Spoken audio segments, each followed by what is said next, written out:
And we are live. Welcome everybody to another YouTube Hangout. Super excited to be back on another episode with you. Today I have a friend. His name is Tuan. He's an entrepreneur, runs a whole bunch of different things. And he has a podcast that he recently launched called the Awesome bizdads podcast. And he wanted to interview me for it. And so I thought, hey, let's make it a YouTube video too. Tuan, welcome aboard, man. Thank you, boss. How you doing? I'm great. Awesome. I'm great. Sun is shining here in Toronto, ready to crush it on the Awesome bizdads podcast. I don't know how you normally set up, but like your show, man, however you want to do your normal intro. Awesome. And then well, I want to respect your time, and I want to rock it so we can get some good info for our fellow listeners and viewers, I guess, right? And so allow me to start the show by welcoming everyone to the show here. Welcome to the Awesome bizdads podcast. My name is Tuan Nguyen, and if this is your first time on the show, make sure you check it out, subscribe, click the rate and review, help me out, spread the word, spread the good word that Evan's going to share today. And so, guys, I have an amazing, just an absolute wonderful guest of mine today. And I will give you a bit of a background on how I met this amazing Evan Carmichael. I'll give him a bit of bio in a little bit. But I want to share, even with Evan, how I discovered Evan to begin with. And I want to share with you why you're so important to me for this podcast. You're kind of like my top 3 people who I want to actually reach out for. And it's not about your YouTube channel. It's not about any of your success, although I'm really inspired by your success. But I first discovered you when you're about 247,000 subscribers.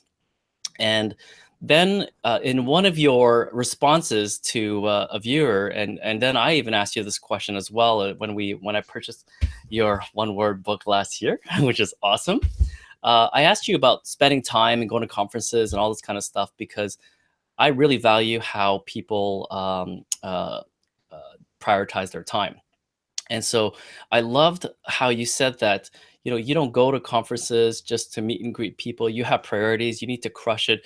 You know that you're serving people very important to you, from your family to the people on your channel and the people who follow you. You rather spend more time dedicating to serving them. And to me, it's exactly a process that I went through in my own life, where I ran a couple companies, worked 7 hours a week, and in retrospect, I realized I disconnected with some people I really cared about. I didn't serve some people who I also really cared about as well. And so that's a main reason why I'm so glad to have you on the show, because just how you live your life, how you live your values, it completely blows my mind away. So thank you for being on the show, Evan. I'm excited. Let's do it.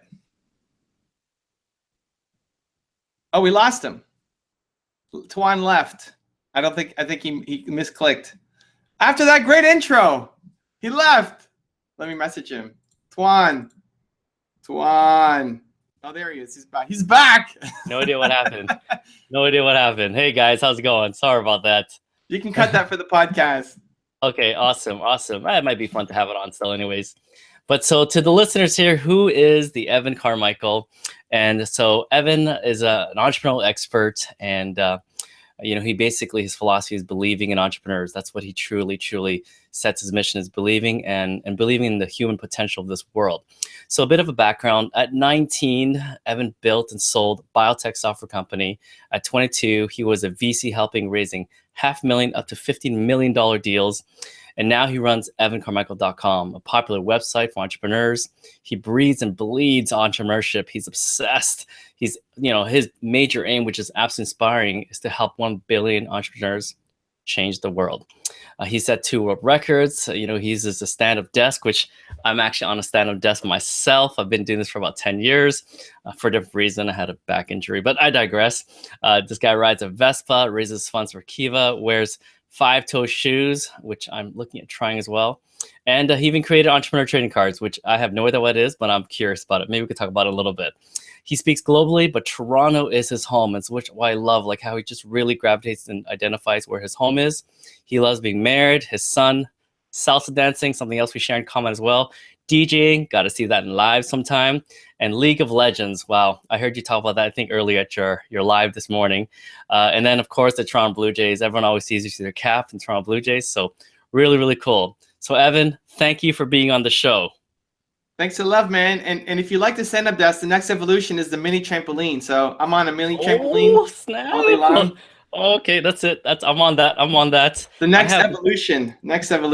I love it. I love it. So that means we gotta bounce with you, so that way, bounce a rhythm, so it doesn't look like you're going up and down.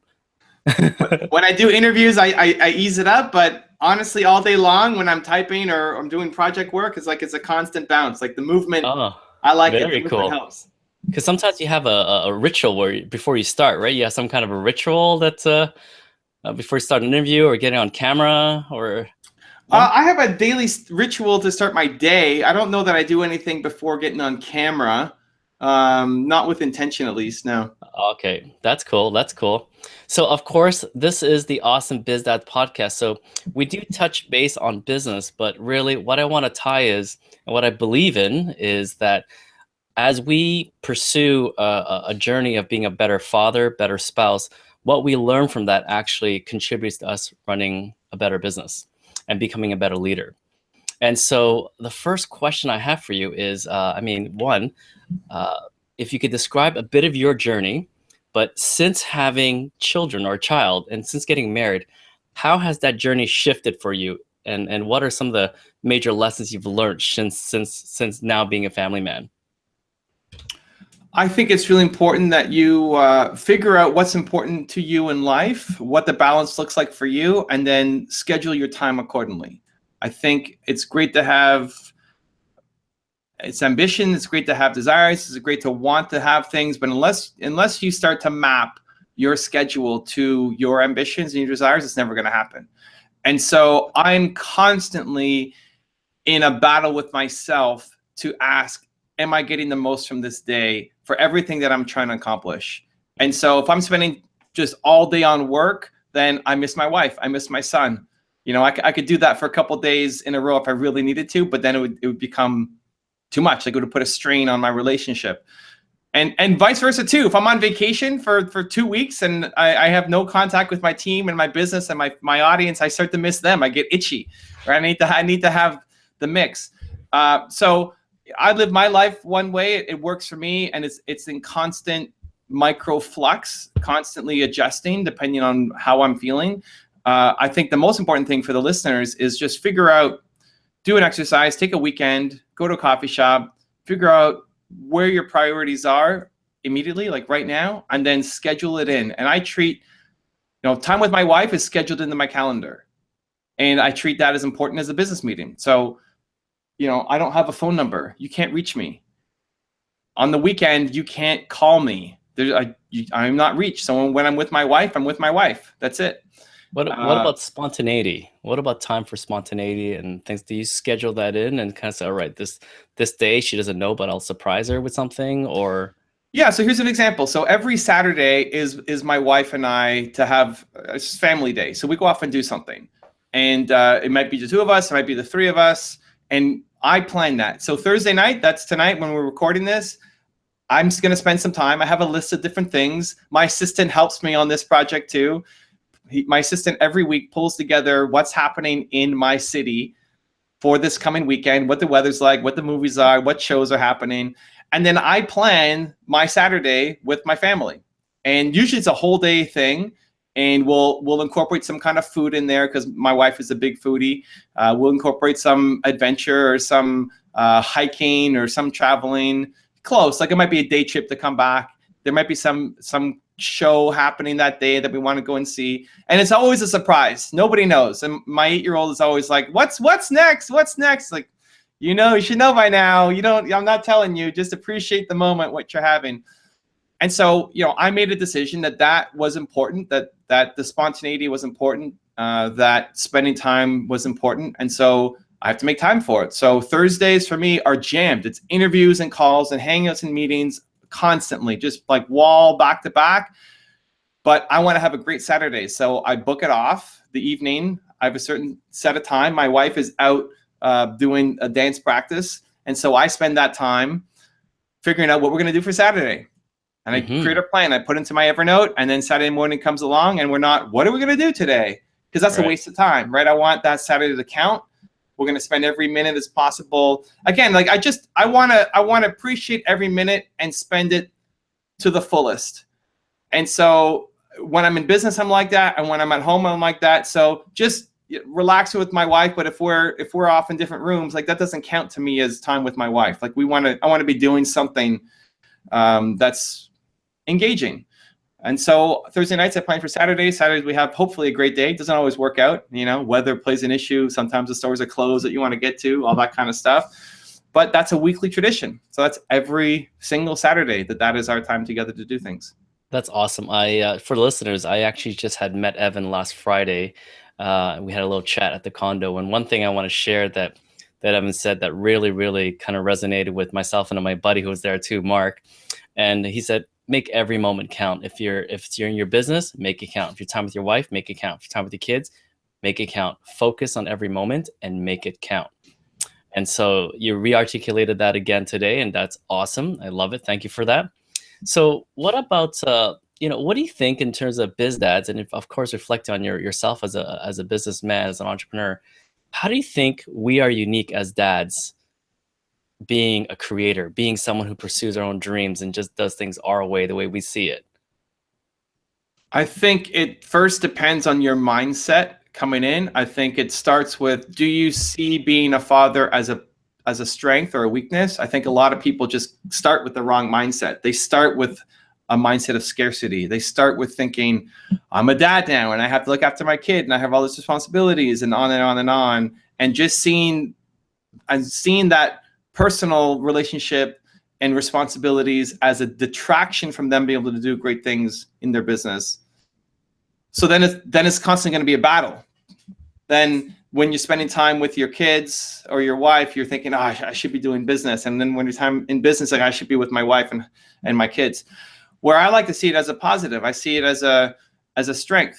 I see everything that I learned through Hayden and time with Nina, and I try to figure out how can I bring some of that to the work that I'm doing in business. One, just for ideas, like maybe you go with your kid to Legoland and you see how they market themselves, or you see how the customer service is, and you take that and say, like maybe my business could be better, right? Or even just the wonder of how kids see the world, that they see something that you never saw before, that may be a way to introduce it into your company. And also I think just when you are happy, when you are excited, that crosses over into every area of your life. When you are happy at home, you'll bring more happy and energy to your business. And when you're passionately doing something that you like as a career, you'll bring that home to your wife and to your kids as well. And so I don't see it as a defined line of just work and then personal. It's a massive blurring. And I think that's good. So my son and my wife are involved in my business to various degrees. They like being on camera. They like being in the videos. To whatever extent they want to be involved, they are. And then the other stuff I do on my own. But I think I see it as a strength. Like being a dad is a strength that I bring to being an entrepreneur. So is there one example where you spend time with Hayden and an idea sparked because from that moment, whatever that is, and you brought it into your business? Can you give an example where you felt that kind of like transfer over to business? Yeah, even thinking of my book. Like I just launched a new book, Top 10 Rules to Success.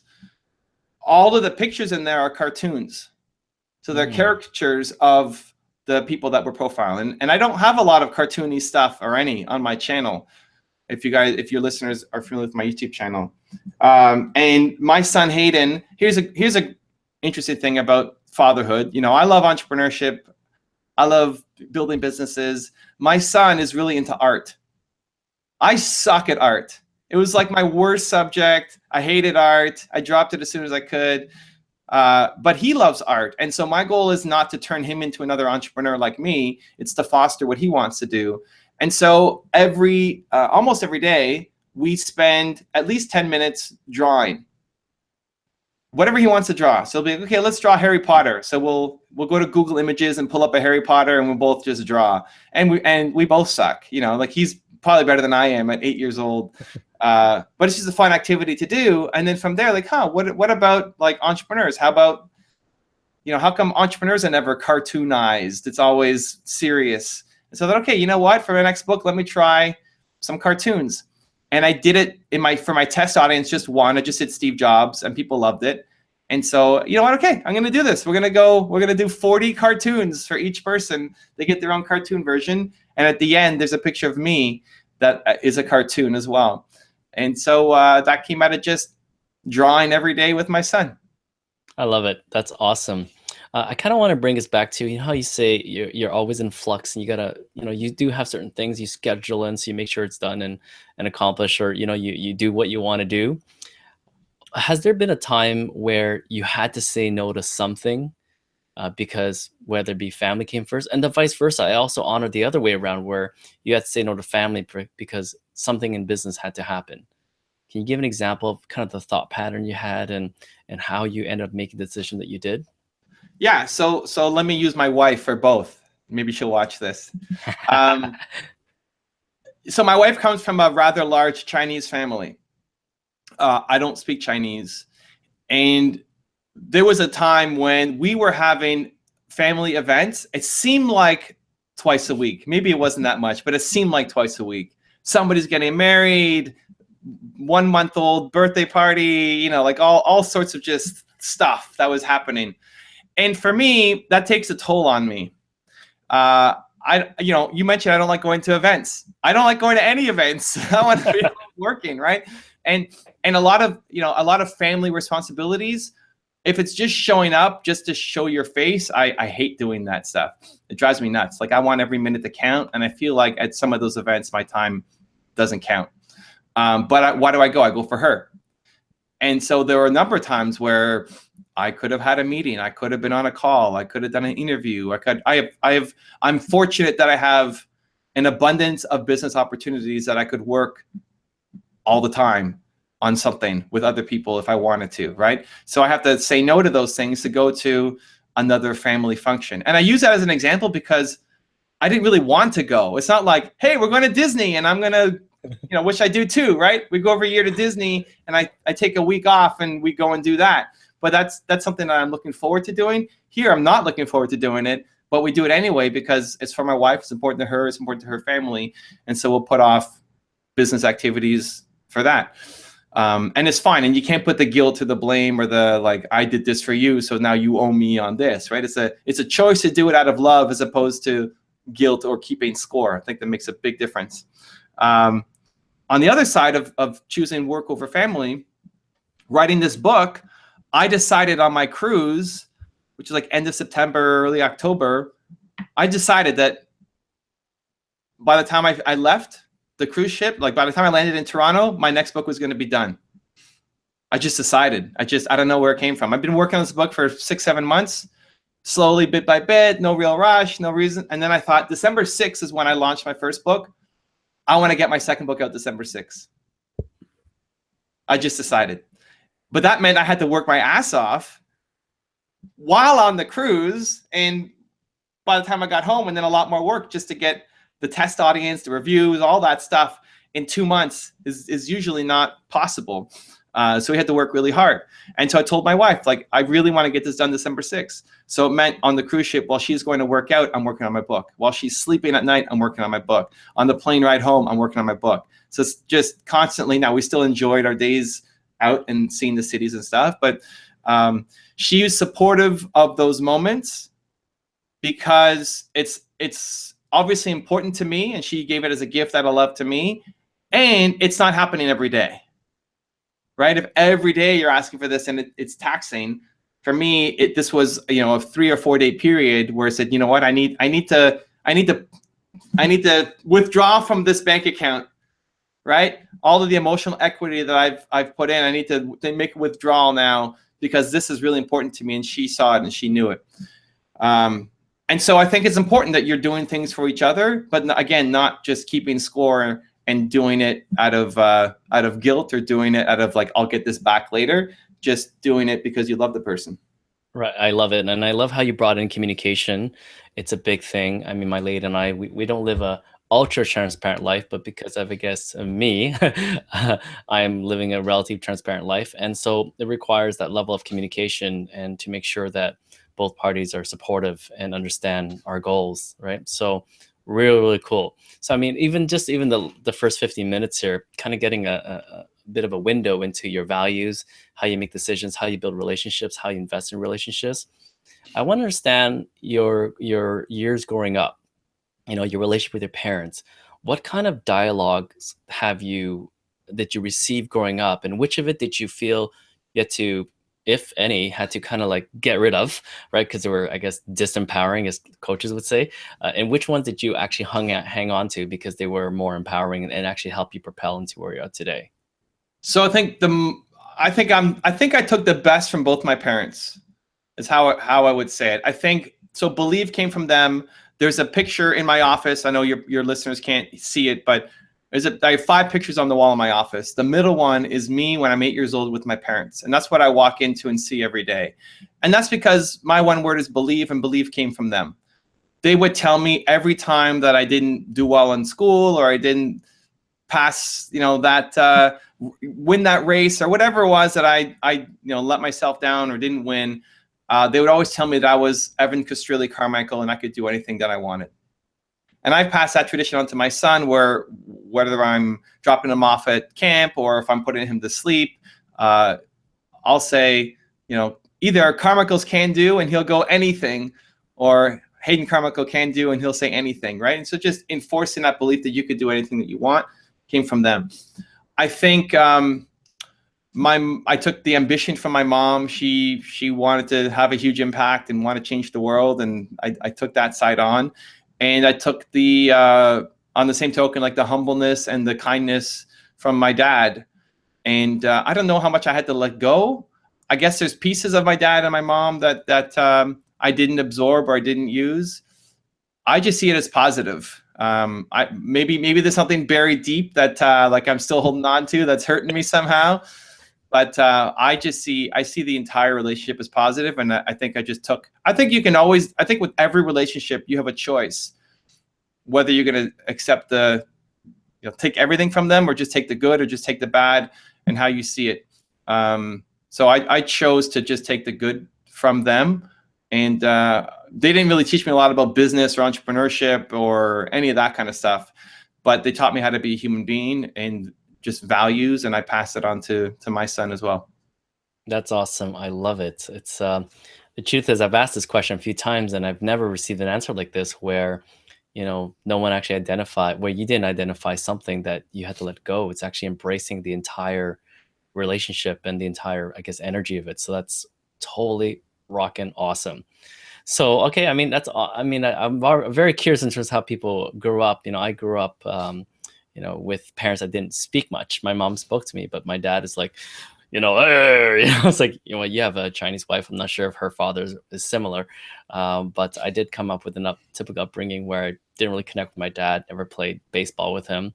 But it drove my desire to want to be more connected to my son. It drove my desire to start this entire podcast. I want to learn things that I was never taught or learned from my own experience by interviewing cool people and saying, oh, that's how they do it. That's pretty cool. All right. So I've definitely taken a nugget from this one response here. Yeah. So there's an example in my book, in the first book, Your One Word, where I have 2 NBA basketball players. And one of them had a great dad, and he's like, I owe my entire career to my dad, and he was so great, and I want to be just like him, and I work hard because of him. And then there was another guy. These are both all-star NBA basketball players. The second one said, I hated my dad. He was never in my life, and I'm successful because of my dad, because I want to be everything and he's not. Right? And so you have one example of a dad who was great and one who was terrible, and both of these guys made it to the NBA. Why? It's how you choose to see what's in the relationship. You can always take something positive if you want to and use that to leverage it to help you do something better. I love it. I love it. So what's the if you could say a trait or a quality, what'd you say one thing you learned in terms of pursuing your pursuit of being a better dad every day? What's the one thing that you can take with that you could say it's made you this type of leader at work? I think it just makes all the leadership problems at work so much easier. I don't know. I think like dealing with an 8-year-old at home and then dealing with 18-year-olds to 35-year-olds at work, it's just so much easier. I find that like all the lessons you learn being a parent and the responsibilities, then going off and leading adults is easy. I remember I have a guy named Alex who's on my team at Toronto Dance Salsa. He doesn't have kids. He just turned 30. And he's like stressing over leading the team and guiding them and having conversations. And it's like, wait till you have kids, man. This is easy. This is nothing. This is the easy stuff.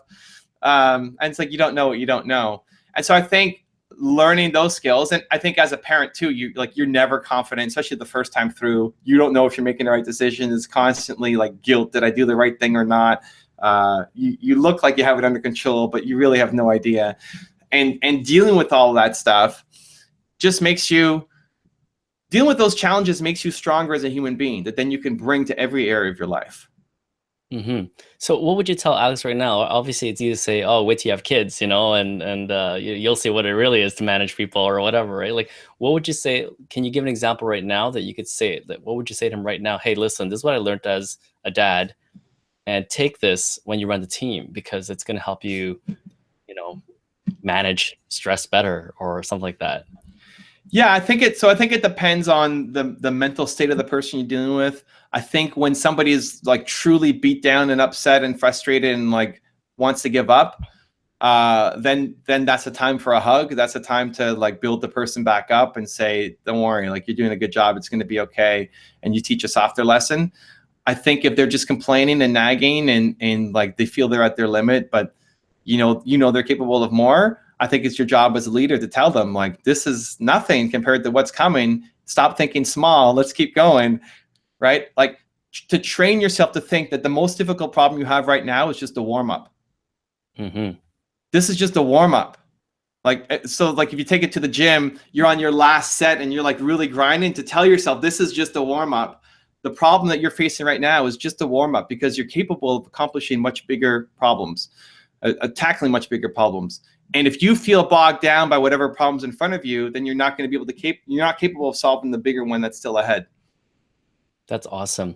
So thank you for that. That's really, really great. I want to take the flip side on the other side, which is this podcast is about, and just the DudeBuddha movement in general.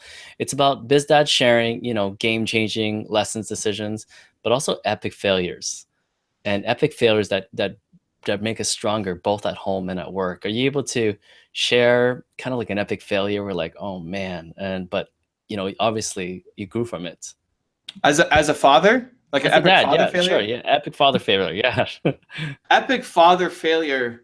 That's a good question. Epic father failure. I think, so I'm divorced. My first marriage lasted 5 years. My son was in my first marriage. I think we just ended up being better. She was an entrepreneur. We made better business partners than we did husband and wife. And I felt that relationship, like quitting on the relationship, I felt was a failure. Just divorce was not part of my family. It was not part of my values growing up. I was taught that you tough your way through it. You figure it out. You love each other. You go and figure it out. So that weighed on me for a long time before I could talk about it, because even talking to myself about it, I felt like a personal failure. I guess like a failure to my son too, because with the child involved, you want to make sure that you're still there and he has a great upbringing. I think doing it when he was 3 years old really was probably the best for him because this is the only life that he knows. So, I'm remarried, she's remarried, so he has two dads and two moms. And that's the only life that he knows, and that's normal, and there's no trauma. So I think it was probably a decision for the best.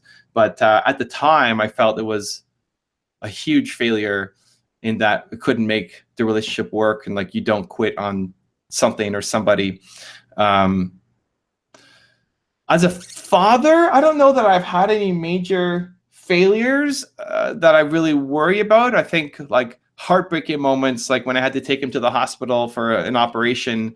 And he's put under the gas, and you just see him lying on the table, and it's just like, oh my God, what if he doesn't wake up? And just all the just the parental instincts kick in, like I hope he's okay. And it was like a minor procedure, is done all the time, but you still worry. and then just trying to be conscious constantly of not imposing my desires for him on him. So doing things like art instead of entrepreneurship, and reading books about Harry Potter instead of business books or something, kids' business books, you know. So how about this, on a scale of 1 to 10, since we like the number 10 so much, how would you rate yourself in total, how present you are when you're with your children or your son? So I saw this great interview where they asked a question like this, but they said you can't answer 7. Yeah. Because 7 is like a safe number, right? Where 8 is good and 6 kind of sucks. So like people just default to 7. So you can't say 7. These kinds of questions are always tough for me because I always feel like I could be doing better. I think, I would probably score myself an 8. I think in comparison to where I have been, it's a lot more present. In comparison to, people I know or whatever, it's a lot more present, but I still feel like there's a lot more room for growth. And so I what always changes what changes did you make to get more present? And what do you think what sort of actions you're going to take to even improve in this space of presence? I think for presence, it's just awareness. I think it's one deciding that this is important to you, that being present is important to you, that the time you're spent with your wife is with your wife, or with your, like, I'm here with you. I'm not thinking about what I'm doing tonight or anything else that I'm doing. Right. So it's just deciding that it's important, but just because you decide it doesn't mean it's going to happen. So then it's being able to catch yourself when it's not happening, to catch yourself drifting off, thinking about something else instead of being where you are. I think that's the hardest thing of all, because most of your limiting beliefs just happen subconsciously. It's not a decision to go off and do the wrong thing. You're just so naturally, it's 30 years ingrained in you to just do it this way, so you don't think.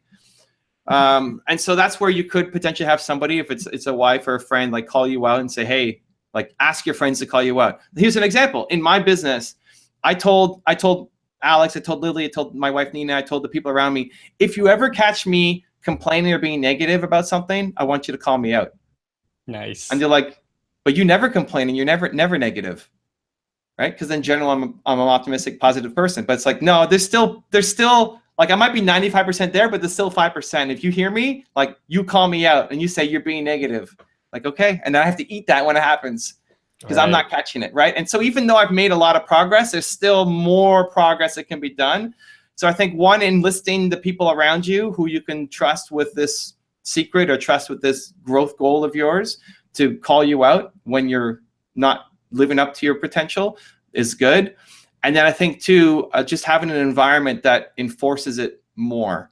So as an example, if you want to be a better biz dad, listen to the Biz Dad podcast, right? Yes. Like, not even as a, like, I love Tuan. I love everything he does. Like, he's got a great heart and great passion for everything he's touching, but it's just a good strategy. If you're having, like, how often are you doing the show? Is it every week? What are you doing? It's once a week plus some series, like, Divorced Dads is one of the series. So great. For example. So like at least once a week, Tuan's putting out content about how to be a better business dad. And if it's not on the podcast, maybe it's on his Instagram, or maybe it's on his YouTube channel, maybe it's somewhere else, right? Like, if you want to be a better business dad and you feel like you're not, and you need not even just the ideas, but just the awareness of it, boom, every time Tuan puts out a podcast and you get that notification and you listen to it, it's a reminder. And you'll hear a different business dad every day or every week, right? And that just, the different perspectives, like the way I say it may not hit you, but the way like Jimmy next week says it may really resonate.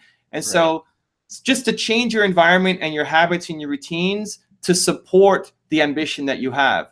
Where if you just say, I want to be a better biz dad, but you don't take any kind of action around it, then it just remains a wish, a dream, just a goal. thought. Yeah, exactly. So that's awesome. As soon as I want to do something, I start surrounding myself with that environment to make that happen. So like the top 10 videos on my channel, I watch for myself to give me entrepreneurial insights and bigger thinking. And so it's if you want to learn to be more confident, hang around confident people. Don't read a book about how to be more confident. Hang around confident people, whether it's in face-to-face or whether it's just you're watching videos. If you watch Elon Musk for an hour a day, like you're going to start thinking bigger. You just will. You can't help it. If you listen to Tuan half an hour a week, you're going to be a better business dad. You just can't help it. It's going to happen. Most people just don't purposefully match what's in their calendar to what their ambitions are. That's awesome. So this is why I actually love the show, because I want you to come back on several different topics, right?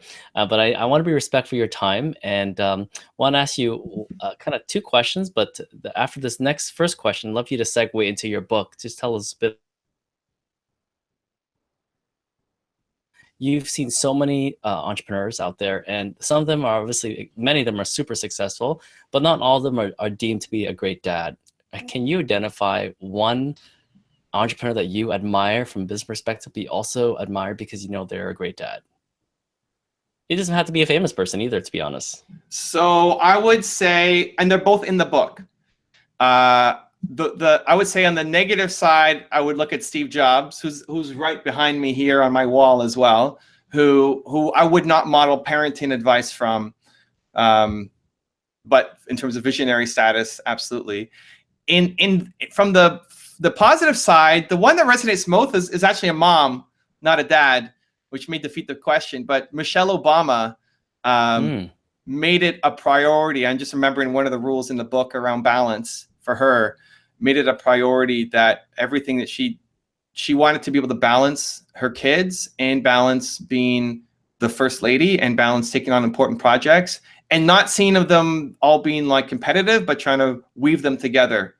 And so taking on projects that would be important to her and her kids as well. That's awesome.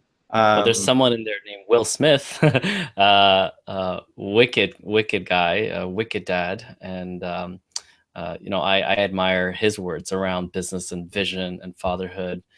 And so I'm grateful that, you know, he's had a mention through you as well. So, and can you talk a bit about your book? You know, I know we have a couple minutes left. I'd like you to tell my audience a little bit about the book, because I've just actually, for the record, last year I bought Evan's book. I bought 10 copies and I gave it to my clients. Plus I had one for myself. But this year it was such a big hit, and I love the work. I bought 55 books this year, and I'm giving it to my clients and some of their staff and some of my closest friends and family as well. So I'd love, Evan, if you could share a bit about your book, that would be great. I love it. Well, thanks for picking up 55 copies, man. That's awesome. So one of the things my channel is best known for is Top 10 Rules to Success. It's a 5-time-a-week series where I look at a successful entrepreneur, actor, athlete, and just break down 10 of their own rules in their words of what made them successful. We've done hundreds of these on the channel. I broke down the 40 most popular ones from my channel and condensed them down into a book format. And we have 2 rules per page. And so the idea here is I don't want you to blast through the book, get a ton of inspiration, but then fall back down to normal. The idea with the book is you read 1 page a day. So on that page, you'll see 2 rules from Steve Jobs, or 2 rules from Michelle Obama, or 2 rules from Will Smith. Read those 2 rules and then just think about it. Like, these are 2 of the most genius things that Steve Jobs or Will Smith have ever said. Just take 5 minutes to think about how you might be able to apply it to your life, to your business, to your relationships, to your son, to your daughter, and then go from there. So that's what the book is all about. It's meant to have a daily hit of inspiration, of thinking bigger, and anybody can read 1 page a day, and anybody can start to think to how to apply it. And I want success kind of seeping into people's brains on a daily basis. That's awesome. And let's end with this question, which is, I end all my shows with this question. It's completely relevant to you. I checked out your website, and you're talking about some project on human potential and how you want to unleash it. What's the one question we would like to leave to our listeners to help you on that journey of unleashing human potential? What's the question I would ask my viewers? Yeah, and our viewers, our listeners, and put it out there to the community so maybe they could start contributing some ideas. What's the question I would ask your listeners on how they can unleash their potential? Yes. I think ask yourself, why are you doing what you're doing? And make sure that it's for an important reason. That's awesome. Words of wisdom. Thank you again, Evan Carmichael. Guys, you can listen and check out more about Evan at evancarmichael.com. You can reach him through there as well. Evan, thank you so much for their time. And I thank your family for your time as well. So much love to the whole family. Thank you. Thanks, man. Appreciate it. Good luck with the podcast. All right. Thanks, bud. Cheers.